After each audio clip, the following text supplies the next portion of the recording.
अस्सलामुअलैकुम दोस्तों, आज की इस वीडियो में हम आपको एक ऐसे बादशाह का वाकया सुनाने वाले हैं जब उसने गुलाम की बीवी से जिना करने का इरादा किया।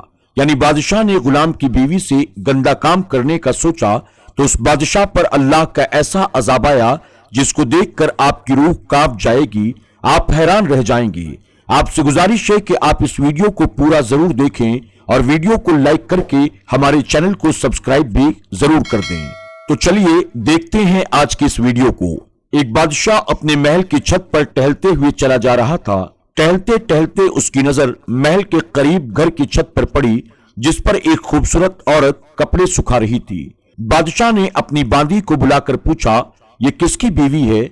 बांदी ने कहा, बादशाह सलामत, यह आपके गुलाम फिरोज की बीवी है। बादशाह नीचे उतरा। बादशाह पर उस औरत के हुस्न जमाल का सहर सा छा गया था। उसने फिरोज को बुलाया। फिरोज हाजिर हुआ तो बादशाह ने कहा, फिरोज, हमारा एक काम है। हमारा ये खत फला मुल्क के बादशाह को जाओ और देकर आ जाओ और उसका जवाब भी अपने साथ लेकर आना। फिरोज उस खत को लेकर अपने घर वापस आ गया। खत को अपने तकिए के नीचे रख दिया और सफर का सामान तैयार किया। रात घर में गुजारी और सुबह मंजिल मकसूद पर रवाना हो गया। इस बात से लाइल्म कि बादशाह ने उसके साथ क्या चाल चली है। इधर फिरोज जैसे ही नजरों से ओझल हुआ, बादशाह चुपके से फिरोज के घर पहुंचा और आहिस्ता से फिरोज के घर का दरवाजा खटखटाया। फिरोज की बीवी ने पूछा, कौन है? बादशाह ने कहा, मैं बादशाह हूं, तुम्हारे शौहर का मालिक। उसकी बीवी ने दरवाजा खोला। बादशाह अंदर आकर कमरे में बैठ गया। फिरोज की बीवी ने हैरान होकर कहा, बादशाह सलामत, हमारे गरीब खाने में। बादशाह ने कहा, मैं यहां मेहमान बनकर आया हूं। फिरोज की बीवी ने बादशाह का मतलब समझकर कहा, मैं अल्लाह की पनाह चाहती हूं आपके इस तरह आने से जिसमें मुझे खैर नजर नहीं आ रही है। यह सुनकर बादशाह ने गुस्से में कहा, ए लड़की, ये तुम क्या कह रही हो? शायद तुमने मुझे पहचाना नहीं, मैं बादशाह हूं। दोस्तों, अगर आपको हमारी ये वीडियो पसंद आ रही है तो इसको लाइक करते रहें। तुम्हारे शौहर का मालिक। फिरोज की बीवी ने कहा, बादशाह सलामत, मैं जानती हूं आप बादशाह हैं, लेकिन बुजुर्ग कह गए हैं, शेर को अगरचे जितनी भी भूख लगी हो लेकिन वो मुर्दार तो खाना शुरू नहीं कर देता। और कहा, बादशाह सलामत, तुम उस कटोरे में पानी पीने आ गए हो जिसमें तुम्हारे कुत्ते ने पानी पिया है। बादशाह उस औरत की बातों से बड़ा शर्मसार हुआ और उसको वहीं पर छोड़कर वापस चला गया, लेकिन अपनी चप्पल वहीं पर भूल गया। ये सब तो बादशाह की तरफ से हुआ था। अब फिरोज को आधे रास्ते में याद आया कि खत जो बादशाह ने उसको दिया था वो तो घर पर ही भूल आया है। उसने घोड़े को तेजी से वापस मोड़ा, अपने घर की तरफ लपका। फिरोज अपने घर पहुंचा तो तकिए के नीचे से खत निकालते वक्त उसकी नजर पलंग के नीचे पड़े हुए बादशाह की नालैन पर पड़ी जो बादशाह जल्दी में भूल गया था। फिरोज का सर चकरा कर रह गया। वो समझ गया कि बादशाह ने उसको सफर पर सिर्फ इसलिए भेजा था ताकि वो अपना मतलब निकाल सके। फिरोज किसी को कुछ बताए बगैर चुपचाप घर से बाहर निकला। खत लेकर वो वहां से चला गया और काम खत्म करने के बाद बादशाह के पास वापस आया। बादशाह ने इनाम के तौर पर उसे 100 दीनार दिए। फिरोज दीनार लेकर बाजार गया।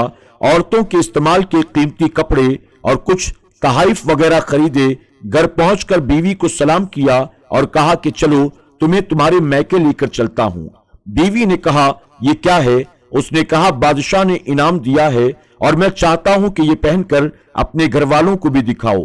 बीवी ने कहा, जैसा आप चाहें। बीवी फौरन तैयार हुई, अपने वालिदैन के घर अपने शौहर के साथ रवाना हो गई। दामाद और बेटी उनके लाए हुए तहफ को देखकर वो लोग बहुत खुश हुए।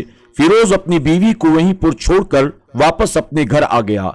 1 महीना गुजर जाने के बावजूद भी न बीवी का हाल चाल पूछा न उसको वापस बुलाया। कुछ दिनों के बाद उसके साले उससे मिलने के लिए आए। उन्होंने पूछा, फिरोज, आप हमारी बहन से गुस्से और नाराजगी की वजह बताएं या फिर आपको हम काजी के सामने पेश करेंगे। फिरोज ने कहा, अगर तुम चाहो तो मुझे काजी के सामने पेश कर दो, लेकिन मेरे जिम्मे इसका कोई ऐसा हक बाकी नहीं है जो मैंने अदा ना किया हो। वो लोग अपना केस लेकर काजी के पास पहुंच गए। काजी ने फिरोज को बुलाया। काजी उस वक्त बादशाह के पास बैठा हुआ था। दोस्तों, अगर आपको हमारी ये वीडियो पसंद आ रही है तो इसको लाइक करते रहें।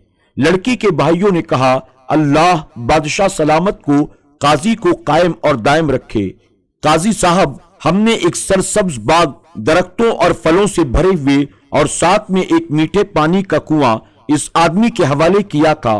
اس آدمی نے ہمارا باغ اجاڑ دیا، سارے پھل کھا لیے، درخت کاٹ دیے، کنویں کو خراب کر کے بند کر دیا۔ یہ سن کر قاضی فیروز کی طرف متوجہ ہوا اور پوچھا، ہاں تو لڑکے، تم کیا کہتے ہو؟ فیروز نے کہا کہ قاضی صاحب، جو باغ مجھے دیا گیا تھا وہ اس سے بہتر حالت میں نے انہیں واپس کر دیا ہے۔ قاضی نے پوچھا، کیا اس نے باغ تمہارے حوالے ویسے ہی کیا جیسا وہ پہلے تھا؟ انہوں نے کہا، جی قاضی صاحب، اسی حالت میں ہمیں واپس کیا ہے، لیکن ہم اس سے باغ واپس کرنے کی وجہ پوچھنا چاہتے ہیں۔ قاضی نے کہا، ہاں فیروز، اب تمہارا کیا کہنا ہے؟ فیروز نے کہا، قاضی صاحب، میں نے باغ کسی بغض یا نفرت کی وجہ سے نہیں چھوڑا، بلکہ اس لیے چھوڑا ہے کہ ایک دن میں باغ میں آیا تو میں نے شیر کے پنجوں کے نشان دیکھے تھے، تو مجھے خوف ہوا کہ شیر مجھے کھا جائے گا، اس لیے شیر کے اکرام کی وجہ سے میں نے باغ میں جانا بند کر دیا۔ بادشاہ جو ٹیک لگائے یہ سب کچھ سن رہا تھا، اٹھ کر بیٹھ گیا اور کہا، فیروز، اپنے باغ کی طرف امن اور مطمئن ہو کر واپس پلٹ جاؤ، واللہ اس میں کوئی شک نہیں، شیر تمہارے باغ میں آیا تھا، لیکن وہاں پر نہ تو کوئی اثر چھوڑ کر جا سکا ہے، نہ کوئی پتا توڑ سکا ہے، نہ کوئی پھل کھا سکا ہے۔ شیر تمہارے باغ میں تھوڑی دیر رہا اور مایوس ہو کر واپس لوٹ گیا۔